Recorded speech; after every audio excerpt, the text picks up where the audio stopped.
ఈ సీజన్లో first match మనం ఓవర్సీస్ పేసర్ లేకుండా ఆల్ ఇండియన్ పేస్ అటాక్తోనే రావాల్సి వస్తుంది అనేది అనిపిస్తుంది గైస్.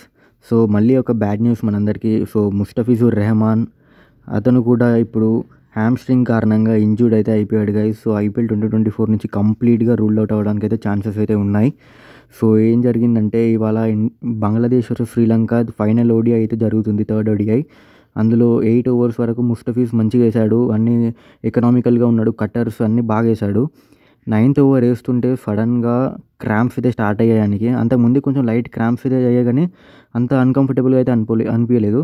కానీ యాజ్ సూన్ యాజ్ 8th ఓవర్కి అయితే రాగానే సడన్గా అసలు కింద పడిపోయాడు అండ్ స్ట్రెచ్చర్ అయితే బయటికి తీసుకుపోయేంత సివియర్ క్రాంప్స్ అయితే వచ్చాయి అతనికి. సో ఏం చేయలేము ఇప్పుడు, మన బ్యాడ్ లక్. సో ఇతనికి రీప్లేస్మెంట్ అవైలబుల్ ఉన్నారో చూసేద్దాం గైస్ మనం. సో మీ స్క్రీన్ పైన మీకు పెద్ద లిస్ట్ అయితే కనబడుతుంది. సో చూడొచ్చు మీరు ఈ లిస్ట్ అంతా. సో నాకు తెలిసి అయితే నా ఫేవరెట్ 3 ప్లేయర్స్ అయితే మీకు చెప్తా గైస్ సేవలో. అది నేను మీకు ఇంతకుముందు చెప్పిందే. అండ్ మీరేమనుకుంటున్నారో దాని గురించి నాకు కమెంట్ సెక్షన్లో అయితే చెప్పండి. ఈ లిస్ట్లో అయితే నాకు డానియల్ శామ్స్ వాళ్ళు ఒక్కడే మంచిగా అనిపిస్తుండు.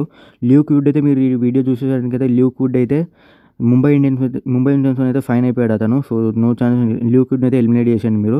సో ఈ లిస్ట్లో 2 ఉన్నారు. ఇంకొకడు నేను నా ఆల్ టైమ్ ఫేవరెట్ రిప్లేస్మెంట్ అయితే చెప్తా.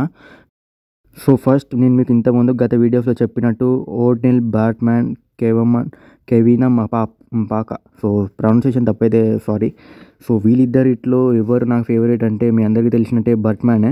సో తన స్లోవర్ డెలివరీస్ కానీ తన పేస్ కానీ చాలా సెట్ అవుతుంది చేపాక్ స్టేడియంకి. ధోని కింద ఆడడానికి తనైతే పర్ఫెక్ట్ రీప్లేస్మెంట్.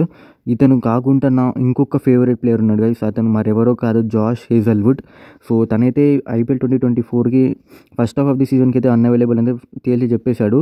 కానీ ఒకవేళ సిఎస్కే వైపు నుంచి ఒక రిక్వెస్ట్ పెట్టి జాష్ హేజల్వుడ్ సిఎస్కే మంచిగానే జెల్ అవుతారు, వాళ్ళిద్దరు అట్మాస్ఫియర్ అదంతా జాష్ హేజల్వుడ్కి ఇష్టమే. ఒకవేళ సిఎస్కే తను రిక్వెస్ట్ చేసి రప్పిస్తే మాత్రం ఇదైతే పర్ఫెక్ట్ రీప్లేస్మెంట్. తను డెత్లో కూడా 2 ఓవర్స్ బ్యాంక్ గైస్, ఒక 4 overs 30 runs 2 wickets బ్యాంక్ అతను మనకు. సో మీకు ఎవరు రావాలో చెప్పండి రీప్లేస్మెంట్గా. సో మన బ్యాడ్ లక్ ఏం చేయలేము. మనం ఇప్పటికే Matheesha Pathirana and Devon Conway ఇద్దరు ఇంజూర్డ్. ఇప్పుడు ముస్తఫిజును మహేష తీక్షణ ఇద్దరు రావాల్సింది ఇవాళ, కానీ ముస్తఫిజుర్ రెహమాన్ అయితే ఇంజూర్డ్ అయిపోయాడు. So Mustafizur Rahman cutters and తన యార్కర్స్ పెట్టి మేనేజ్ చేయాలనుకున్నాం, కానీ అది ఇప్పుడు కుదరదు. సో ఇప్పుడు చూద్దాం ఎవరిని రీప్లేస్మెంట్గా అనౌన్స్ చేస్తారో.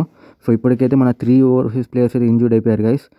సో మీరెవరు రీప్లేస్మెంట్గా వస్తే మంచిగా అనుకుంటున్నారో మీరైతే నాకు చెప్పేయండి కామెంట్ సెక్షన్లో. సో చలో నెక్స్ట్ వీడియోలో వెళ్తాం, అంతవరకు బాయ్.